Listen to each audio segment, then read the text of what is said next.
Everyone, আমার favourite একটা মাছ রান্না করব, আর সেটা হচ্ছে লইট্টা মাছ। কে কে চিনেন লইট্টা মাছ জানাবেন।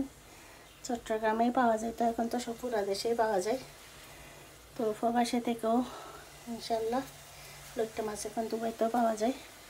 তো মাঝে মাঝে আমি আনি, যে দিয়ে দেবো আমি মাস্টার অয়েল, আর এটা দিয়েই রান্না করব।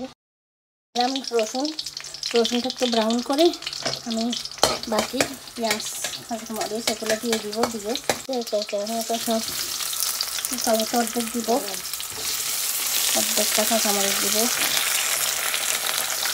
দিয়ে একটু কষিয়ে নেব। দিয়ে দিচ্ছি হলুদের গুঁড়া, দিয়ে দিচ্ছি মরিচের গুঁড়া, একটু হালকা জিরা গুঁড়া, একটু ধনিয়া গুঁড়া। এগুলো এমনি নর্মাল মাছে আমি দিই না, লইট্টা মাছ একটু দিই। কষিয়ে নিব ভালো করে। পানি দিয়ে দিচ্ছি ভালো করে কষানোর জন্য। এটা একদম কষে যাক, পানিটা একটু টেনে যাক হালকা, তারপরে মাছটা দিব। এই কথা বুঝতে সমস্যা হলে আমাকে করবেন, কমেন্ট করবেন। আসলে আমি একদম লাউডলি বলতে পারি না, যতটুকু শক্তি এগুলাই বলি। তো আপনারা বুঝতে সমস্যা হলে আমাকে কমেন্ট করবেন, আমি ইনশাল্লাহ উত্তর দিয়ে হয়ে গেছে। আমি এখন মাছটা দিয়ে দিব। এই যে একদম টাটকা মাছটা, মানে হচ্ছে দেশ থেকে আনছি।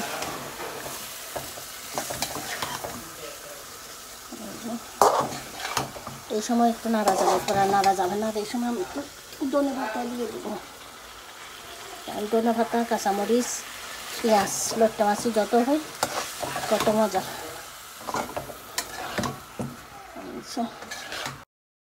একটু দেখে দিব। এই যে আচ্ছা, একটা জিনিস ভুল হয়ে গেছে, আপনারা খেয়াল করছেন কিনা জানি না, এখানে কিন্তু লবণ দিতে আমি ভুলে গেছি।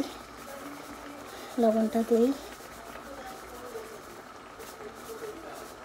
লবণ দিয়ে হালকা হাতে একটু নেড়ে দিতে হবে, যেহেতু এটা লইট্টা মাছ বেশি নাড়া যাবে না, ভেঙে যাবে। একদম হালকা হাতে নাড়তে হবে, যেন মাছে ব্যথা না পায়। আপনি ব্যথা পাইলেও আচ্ছা। আমার মাছ কিন্তু একদম গুটগুট রয়েছে, হয়তো এইভাবে নাড়াটাও ঠিক হচ্ছে না, যেহেতু আমি লবণ দিই নাই, আগে ভুলে গেছি, ভুল হতেই পারে। এই জন্য একটু তার উপরে একটু আমি মাস্টার অয়েল দিব আর একটু। এই যে আমার মাছটা কিন্তু হয়ে গেছে, আমি অফ ক্যামেরা নামিয়ে ধনে পাতা দিয়ে দিচ্ছি, আর একটু দিয়ে নামিয়ে নিব। এই যে দেখেন